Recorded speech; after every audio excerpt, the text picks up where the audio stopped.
Die. Please stretch. Die. ጌታነስን ታገባ አንድ አገባ አዳነስ ሳተው ቱሳስ ዘምባባ ጅባሎ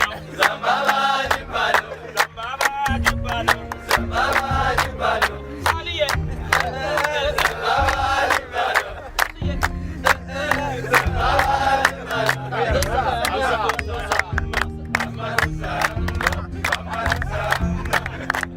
ኳስ ተጫዋች ለመሆን ፕሮፌሰር ዶክተር ከበዛበት ቤተሰብ ውስጥ ከወላጅ አባቱ ተፋጧል።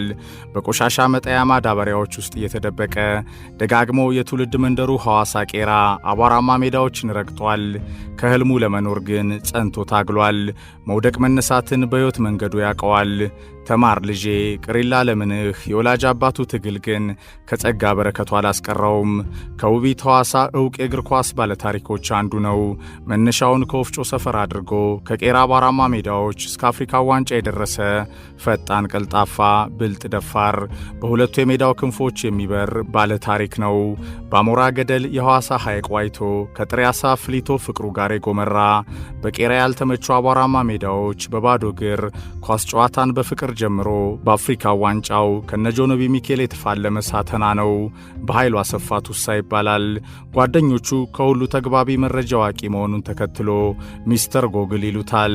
የዛ የሰውነት ቢሻው ወርቃማ ቡድን የኢትዮጵያ ብሔራዊ ቡድን አባላት ውስጥ ሐዋሳ ጸንሳ ለኢትዮጵያ ኳስ ካበረከተቻቸው አይረሴ የዋልያዎቹ ኮከቦች አንዱ ነው። እርሱ የሐኪም ቤተሰቦቹ አድባር ደርሶት ሜዳ ላይ በግጭት ምላሱን ለመዋጥ ጫፍ ደርሶ የነበረ ተጫዋችን ሕይወትም ታድጎ ያውቃል። ከትውልዱ ምርጥ የውቢት ሐዋሳ የኳስ ባለተሰጥኦዎች አንዱ ነው። እንደ ሽመልስ በቀለ፣ አዳነ ግርማ ከኮረም ሜዳ አልተነሳም። የእግር ኳስ ጅማሮው እነ ሲሳይ ባጫ ከተገኙበት ግራ ቀኝ ቤቶች ከከበቡት ሜዳም የመኪና መንገድም ሐዘን ደስታ ሲኖርም ለማኅበራዊ አገልግሎት ከሚያገለግለው መቻቻል፣ ፍቅር፣ አብሮነት ከነገሰበት ገራሚው ቄራ ሜዳ ነው። የዚህ ሜዳ የመስመር ዳኞች በሜዳው ዙሪያ ያሉ የግቢዎቹ ሰፋፊ አጥር በሮች ይመስላሉ። እናቶች ረኮቦቶቻቸውን በራቸው ደጃፍ አውጥተው ከጎረቤት ቡና እየጠጡ የልጆቻቸውን የነገ ዕጣ ፈንታ ከኳስ ጨዋታው መሃል የሚመለከቱበት ሌላኛው የሐዋሳ ወጣቶች የኳስ ፍቅር ከፍታ መናኸሪያው ቦታ ነው። ቄራ ሜዳ ሐዋሳ ላይ የወፍጮ ሰፈር ልጆች ዱቄቱንም አቧራውንም የሚያቦኑበት የሚስተር ጎግል በኃይሉ አሰፋ ቱሳ መነሻው ሜዳ ነው።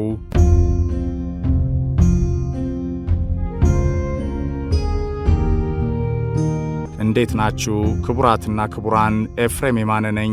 እንኳን ለብርሃነ ትንሣኤው በሰላም አደረሳችሁ። በያላችሁበትም መልካም በዓል እየተመኘው ወትሮም ሙሽራ በነበረችው አሁን ደግሞ የበለጠ በተሞሸረችው ሐዋሳ አዲስ ገጽታ፣ አዲስ መልክ፣ አዲስ ውበት እየተገረምን ከሚስተር ጎግል በኃይሉ አሰፋ ቱሳ ጋር በትውልድ ከተማው ከልጅነት እስከ እውቀት የነበሩ ፈተና ያልበገራቸው የሕይወት መንገዶች ዙሪያ አዝናኝ ቆይታ አካሂደናል።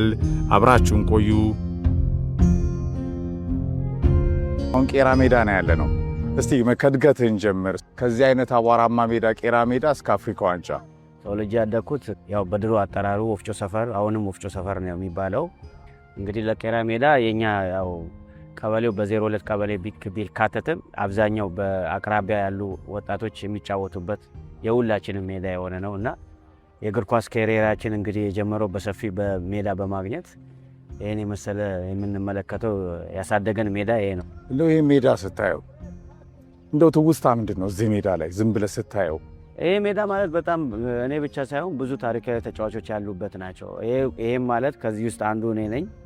እዚህ ውስጥ አሁን እዚህ ሜዳ ላይ አሁን ሌቭል ራሱ እየተጫወቱ ናሽናል ቲምን እያገለገሉ ያሉ አሉ።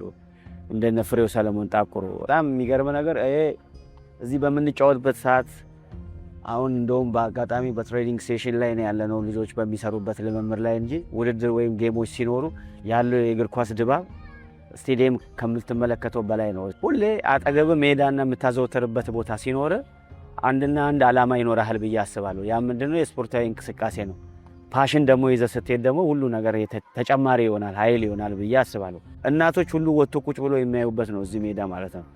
ውድድሮች መጥተህ ብትመለከት መቶ እናቶች ቁጭ ብሎ ወንበር ይዘው ከየቤታቸው ወንበር ሲያጡ አምጥቶ ወንበር ሁሉ የሚሰጡ ናቸው። ኳስ ለመጫወት አንተ ትደበቅ ነበር። ለምሳሌ በማዳበሪያ ውስጥ ተደብቀህ በመውጣት ወደ ሜዳ የመምጣት ነገር ነበረ። ቤተሰቦች ያን ሚና የተባበሩ ነበር። እንዴት ነበረ ፋዘር ጋር የነበረው አታችመንት? ያው እንግዲህ አብዛኛው የኢትዮጵያ እግር ኳስ ተጫዋች ወይም አብዛኛው እግር ኳስ የሚጫወት ልጆች በብዛት በወጣት ሁሉም በቤተሰብ በኩል ይፈለግ አይደለም። ወደ ሜዳ ልሄድ በምልበት ሰዓት ኳስ ላይ ያለኝ ፍላጎት ብዙ ስለነበረ ፓሽኔ እግር ኳስ ነበር በውስጤ የነበረውና ያንን እግር ኳስ ለመጫወት ፋዘር ከስራ ሲመጣ እንደ አጋጣሚ ወደ ቤት ልክ ከቤት እንደወጣኝ ወደ ቤት ልክ ልወጣ ስል ከሜዳ ፋዘር ሲገባ ከስራ ፊት ለፊት ተፋጠጥንና ሮጬ ወደ ቤት ወደ ግቢ ገባሁኝ። ወደ ግቢ እንደገባው እንደ አጋጣሚ በር ስር ቆሻሻ የሚቀመጥበት ማዳበሪያ ነበረና እዛ ማዳበሪያ ውስጥ ገብቼ ፋዘር ወደ ውስጥ ሲገባ እኔ ወደ ወጥቼ ኳስ ተጫውቼ የመጣሁበትን። ለምንድን ነው ግን ብለህ ታስብ ነበረ ፋዘር? አብዛኛው ያው በእግር ኳስ በእኛ ሀገር እግር ኳስ ታሪክ ወይም በእኛ ሀገር እግር ኳስ ሌቭል ይሄን ያህል በእግር ኳስ ኢቨን በሰለጠነው ዓለም ወደ ውጭ ሄዶ የተጫወተ ወይ እግር ኳስ ላይ ህይወት መስርቶ ኑሮን የሚገፋ አለ ተብሎ ማይታሰብም ነበር። ያ የሁሉም ወላጆች አስተሳሰብ ነውና በላብ ቴክኒሻንነት እንድማር ይፈልግ ነበረ።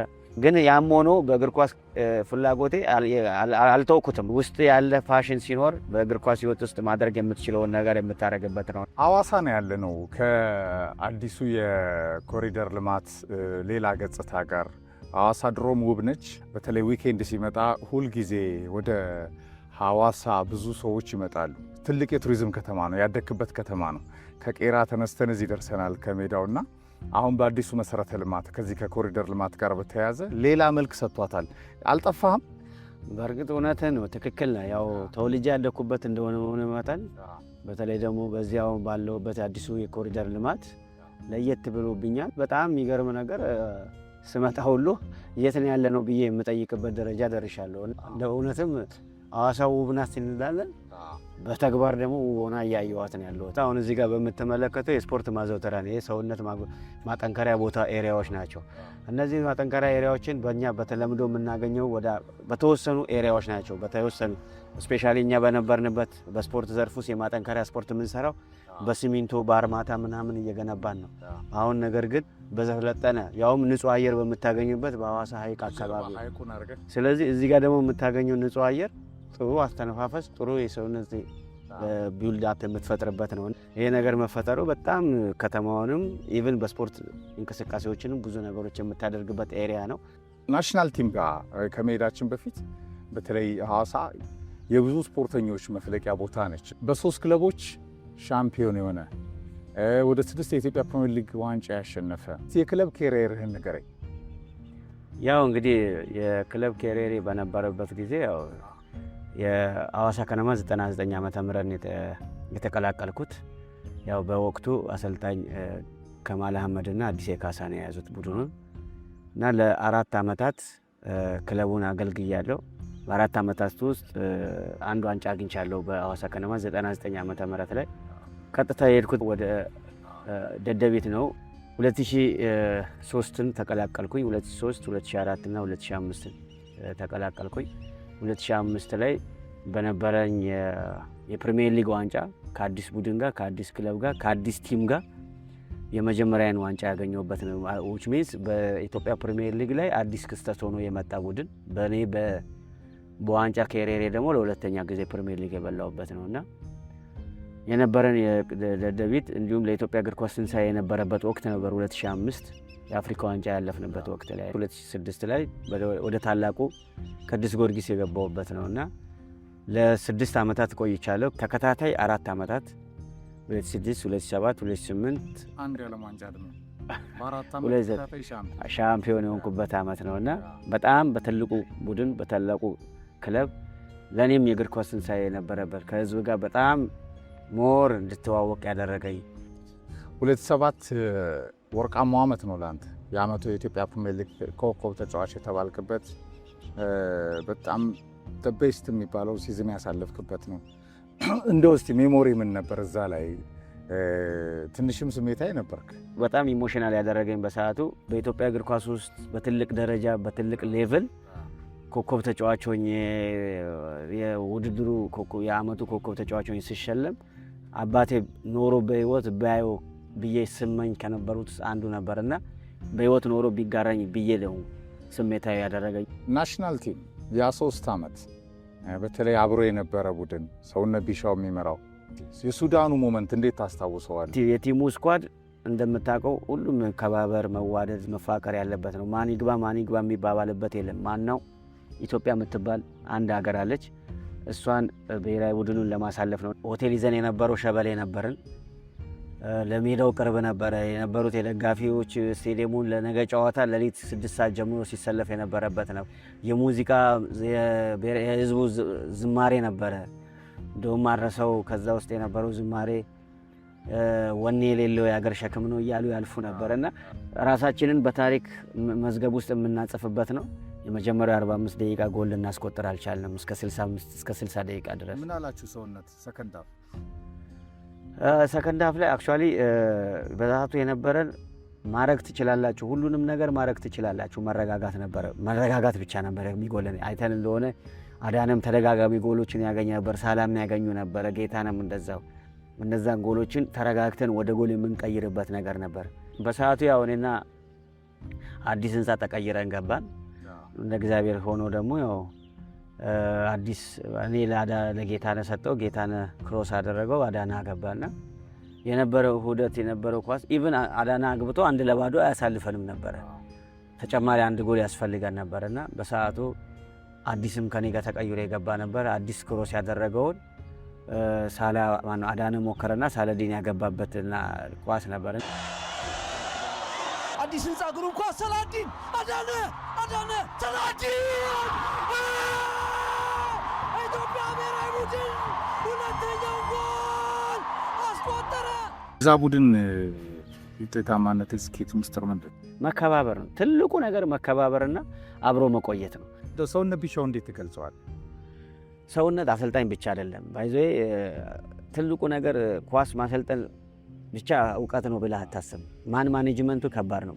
ሰውነት ባይዘይ አሰልጣኝ ብቻ ሳይሆን አባትም ጭምር ነው። በየትኛውም ዳይሬክሽን በየትኛውም ሲቹዌሽን ገንዘብ ልታገኝ ትችላለህ፣ ክብር ግን አታገኝም። ከገንዘብ በላይ ክብር ያገኘ ተጫዋች አለ ብዬ ነው ማስብ። ጋሽ ከማል እንዴት ትጠቅሳቸዋል? ጋሽ ከማል የሁላችንንም ባህሪ ችለው በኢትዮጵያ እግር ኳስ ብቸኛው የክልል ቡድን 2 ጊዜ ዋንጫ እንዲበሉ ካደረጉ አሰልጣኝ አንድና አንድ እሳቸው። አሰልጣኝ ብቻ ሳይሆን ወላጅ አባት ናቸው ጋሽ ከማል ብዬ ነው ማስበው። አሁን የቤተሰብ አስተዳዳሪ ነህ፣ 3 ልጆችን ወልደሃል፣ አግብተሃል። ይሄ ሁሉ የመጣው በእግር ኳስ ነው አይደለ? እንዴት ትገልጸዋለህ እስቲ? በዓል ከቤተሰብ ጋር ወትሮ፣ አሁን ደግሞ በተለያየ አካባቢ በህይወት ሚና ውስጥ ከራስ ቤተሰቦች ጋር ከመሰረትከው ትዳር ጋር ያው በፊት ያው በዓል ብዙ ጊዜ በውድድር ላይ ነበር የምናሳልፍ የነበር ነው በነበርንበት ወቅት ላይ። አሁን ላይ ደግሞ የራስን ህይወት መስርተ ደግሞ የራስን ጎጆ ስትቀስል ደግሞ ያው ራስህ አብረህ ነው የምታሳልፈው ከቤተሰብ ጋርና ያው ፋሲካውን በተደጋጋሚ ከባለቤቴ ጋርና ከልጆቼ ጋር ነው ማሳልፈው። አሁን ደግሞ ከኳሱ ውጪ ስትሆን ደግሞ ያው ለራስህ ጊዜ ሰጥተህ ለቤተሰብ ጊዜ ሰጥተህ ደስ ብሏቸው ነው የምታሳልፈው። የኢትዮጵያን የዝውውር ገበያ በሚሊዮን ብር ያስገባችሁት እናንተ ናችሁ። ያ ጄኔሬሽን ነው የኢትዮጵያ እግር ኳስ። ሮማን አብራሞቪች ወይ ፍሎሬንቲኖ ፔሬዝ ደግሞ ኮሎኔል አወል ወይ ደግሞ ጋሻ ብነት ይባላሉ። ከሁለቱም ጋር ሰርተሃል። ለመጀመሪያ ጊዜ የተከፈለ ስንት ነው? መጀመሪያ ሐዋሳ ከነማ ያው በፕሪሚየር ሊግ ደረጃ ስገባ 10 ሺህ ብርና በወር ግን 1200 ብር ደሞዝ ነበር የመጀመሪያ በፕሪሚየር ሊግ ደረጃ ስገባ እንጂ ኖርማል ኳስ በደሞዝ ደረጃ ሲከፈለኝ 200 ብር ነበር 250 ብር ነበር የተከፈለኝ በወር ማለት ነው። 250 ብር ነበር 98 ትልቁ ያው ቅዱስ ጊዮርጊስ ቤት ነበረ በሰዓቱ 1,600,000 ብር ነበር። ተጫዋችን ሜዳ ላይ ያድናል። ፋዘር ዶክተር ሁን ነበር የሚሉ ፕሮፌሰር ሁን ነበር የሚሉ ሜዳው ላይ ዶክተር ሆናል። ያ ሞመንት አስታውሰኝ እስቲ። ተጫዋቹን የሙገሩ ተከላካይ የሙገር ዳንኤል ይባላል። እዛ በወቅቱ አዲስ አበባ ስቴዲየም ላይ ነበር የምናደርገው። እኔ ደደቢት ነበርኩ በወቅቱ። ዳንኤል የሙገር ተከላካይ ነበርና ዳንኤል እንደ አጋጣሚ ሆኖ ሲንሸራተት የሻይቦ ነፍሱን ይማረውና ሻይቦ ገብርኤል የጋናዊ ተጫዋች ጉልበቱ በአጋጣሚ ያገኘዋል እዚህ ጋር እና ቤንድ ያደርጋል። ያው እዛ ምላስ መዋጥ ነው የሚባለው በባህል እና በአጋጣሚ ተጫዋቾች ሁሉም እንደዚህ ምናምን ሲይዙ እንደ ድንገት ሲሄድ ይሄን ተመለከትኩኝ። እንደ አጋጣሚ ሆኖ በዛቱ ሄድኩና እጄን የከተትኩት ያው ቤንድ እንዳያደርግ ምላሱን ለማውጣትና ምላሱን እያወጣው ቤንድ ካደረገ የመተንፈስ ያው ይሄ እዚህ ጋር የመተንፈሻ አካላችንም ጭምር ስለሆነ ቤንድ እንዳያደርግ ምላሱን እዛው ጋር ያዝኩኝ። በሰዓቱም ነክሶ ነበር፣ ግን ያው ጨክኜ ያዣለሁ። እሱ በደመ ነፍስ ማለት ነው። እሱ በደመ ነፍስ ነው የሚያደርገውና ያ ነገር ያው እግዚአብሔር እኔን እንደ ምክንያት አድርጎ ሊድን ችሏልና ስቲል ኮንታክት እንገናኛለን በስልክ ምናምን። ቱሳይ ማን ደጋፊ ነው? በምን ከውጭ ክለቦች? ማንቸስተር ዩናይትድ ደጋፊ ነኝ። ማንቸስተር ዩናይትድ ደጋፊ የተነሳ ነው እያገገመ ነው። አርሰናል ይበላል። እግር ኳስ ነው እንግዲህ እኔ ተጫዋቼ እንዳሳለፍኩ ሁሉ አይበላም አይደለም። ዋንጫው በእጁ ነው። መወሰን አለመወሰን የሱ ፋንታ ነው። አይሽኮረመማል ብዬ ነው። ያው እግር ኳስ ድንበር ተሻጋሪ ነው። ከአቧራማ ሜዳዎች ባልተመቹ ነገሮች ተነስታችሁ በአቅማችሁ ሄዳችኋል። እስከ አፍሪካ ዋንጫ ደርሳችኋል። ከነ ናይጄሪያ ፌስ አድርጋችኋል። በአፍሪካ እግር ኳስ ቻምፒየንስ ሊግ ኮንፌዴሬሽን ዋንጫ ላይ በጣም ውጤታማ ሆናችኋል። ያንተን የቲፒ ማዜምቤ ጎል ማስታወስ በቂ ይመስለኛል። እኔ አሁን ያለውን የዓለም እግር ኳስ በጣም ወደ ሚዲያው ሚዘንኛ ስንመጣ ምንድነው ሌሰን የበለጠ ትውልድ እንዲወስድ ነው። በፓሽን እንደምትከታተል አውቃለሁና ምን ትላለህ እዚህ ላይ? ባልተመቻቹ ሜዳዎች መተናል። አሁን ደግሞ በተመቻቹ ሜዳዎች ግን የተመቻቸ አስተሳሰብ፣ ፕሮፌሽናል የሆነ አመለካከት ያለ ስፖርተኛ መፈጠር አለበት። በፖዚቲቭ አቲቲዩድ ጥሩ አስተሳሰብ ኢትዮጵያ በምትባል ሀገር ላይ ሁሉም ባለድርሻ ተሰባስቦ ማድረግ ያለበትን ነገር ማድረግ አለበት ብዬ ነው ማሰብ። ጉጠኝነት ወይም ጓደኛ ምናምን በሚባል ነገር ሳይሆን ድንበር ተሻጋሪ ነው የምንልበትም አንዱ እኮ በዚሁ በአካባቢም ጭምር ነውና ታለንት ያነሳል። በደቦና በእንትን አሸናፊ ብሔራዊ ቡድን አይመጣም። አይመጣም፣ መቼም አይመጣም፣ መቼም አይመጣም። ከግራውንድ ምቹ ሜዳ መፍጠር፣ ታለንት ላይ ማተኮርና ፕሮፌሽናል አሁን ትልቁን ነገር እኔ አሁን መሰለህ አሁን በፊት ብሔራዊ ቡድን እንሄዳለን። ስንሄድ ስለ እውነት ነው የምነግርህ፣ አልጄሪያ ስትሄድ ሳሩን እንተኛበታለን።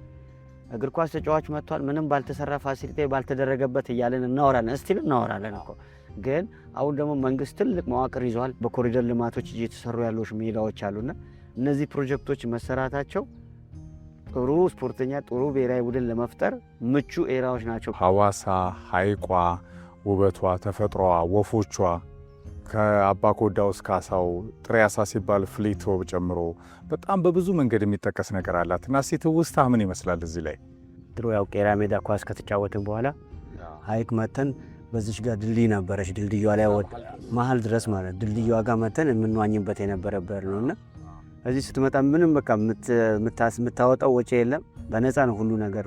አሳም ጓደኞቻችን ያጠምዱ ነበር። ያጠመርነውን አሳ በዳጣ አድርገን እንበላለን። እዚሁ ዋናውም እዚህ ነው፣ ሁሉ ነገር እዚህ ናትና እቺ ታሪካዊ ሐይቃችን ውበቷ ሐዋሳ በክብር ከንቲባው አቶ ጥራቱ አማካኝነት አሁን ሐዋሳ በተለይ ሐይቋን የበለጠ መሰረተ ልማቷን ከፍ በማድረግ ከፍ ያለውን የቱሪዝም ጸጋ በረከት ለመፍጠር ትልቅ ኢኒሼቲቭ ተይዞ እየተሰራ ይገኛል።